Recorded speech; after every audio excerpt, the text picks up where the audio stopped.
The MLB Owners Meetings are upon us, and finally, we actually have just a tiny bit of actual information about what may happen when the owners vote and when they might vote. But first, I just wanted to point out the Oakland 68s.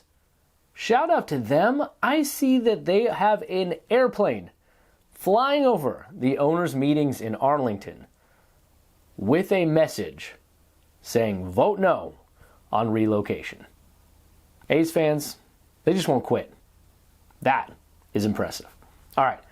The Athletic's Evan Drellich posted an article last night with some actual details from sources giving him information about what may transpire on Thursday. Again, this is really interesting because this has all been very secretive, all behind the scenes. Not a lot of transparency. So let's dive right into what Evan reported in The Athletic. A report overseen by Major League Baseball's relocation committee on the Oakland Athletics' proposed move to Las Vegas is in the hands of all 30 club owners and is said to pose questions about the viability of the market. But the sports owners are expected to approve the move Thursday anyway. Questions about the viability? Yeah, of course. They don't have any answers at all. There's been no public rendering, no design architect. They don't know how they're going to pay for it. They don't know where they're going to play. There are still a lot of questions. But they're going to power through with this vote anyways because they have to have a vote by December 1st. Otherwise, everything with GLPI gets up in the air. And they don't want that. They need the A's to be able to keep the Tropicana site because that site is tied to the $380 million in funds the A's got from the Nevada legislature. Here's the next quote. This one is my favorite. One person briefed on the report described the A's potential for success in Las Vegas as iffy, but added there was no perceived better alternative, despite Oakland Mayor Shang Tao's contention that the necessary funding can be found in Oakland. Iffy! Yeah, these gas station nachos are iffy, but I'm going to eat them anyways, right? This deal in Vegas is iffy, but we're going to vote it through anyways, right? What do we have to lose? And the thing about the Oakland mayor and the funds in Oakland, listen, if the relocation committee did an actual study, they would have reached out to the city of Oakland, the Oakland mayor. They did not. Has anyone from the relocation committee even reached out to the city of Oakland to say, hey, what's going on over there? Because I would think if you're a committee studying relocation, wouldn't you need to have all the information that Oakland has presented and Las Vegas? I mean, has anybody from this committee even reached out?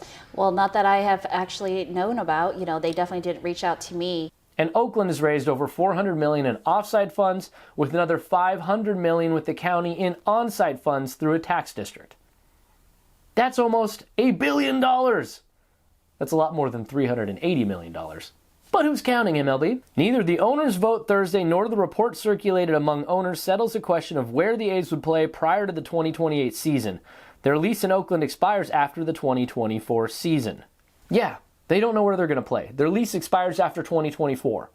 Two things really jump out to me about this. One, it says owners vote Thursday, so that would mean the last day of the owners' meetings they're going to take a vote. So we can hold our breath until Thursday. The other thing is, it's really interesting that the A's know their lease expires in 2024, but they've made no efforts to extend it. It's almost like they're not even thinking past the 2024 season at all. What does that tell you? I'm not sure, actually. They're not even considering their future, where they're going to play from 2025 to 2028. That's 3 seasons. Weird, right? And lastly, the greatest threat to relocation was likely never baseball's owners. That distinction appears to belong to school teachers in Nevada. Schools over stadiums.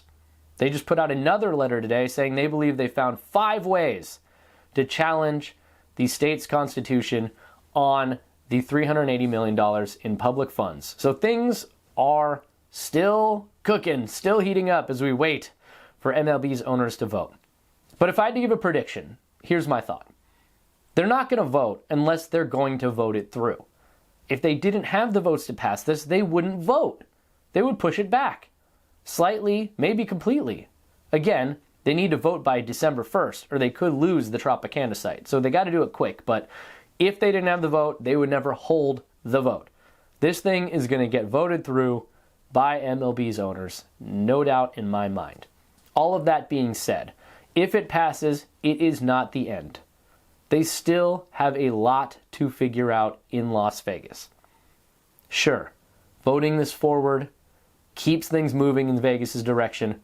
Again, high probability, 90% range, the A's end up in Las Vegas. But there's still plenty of ways this could get screwed up. And the biggest one right now looks to be schools over stadiums. So follow them very closely in this process. If they take away the $380 million in public funds, this deal implodes upon itself. If the owners vote to approve Las Vegas but not waive relocation, this deal implodes on itself financially. So much to follow. Ahead to Thursday, we'll keep you posted.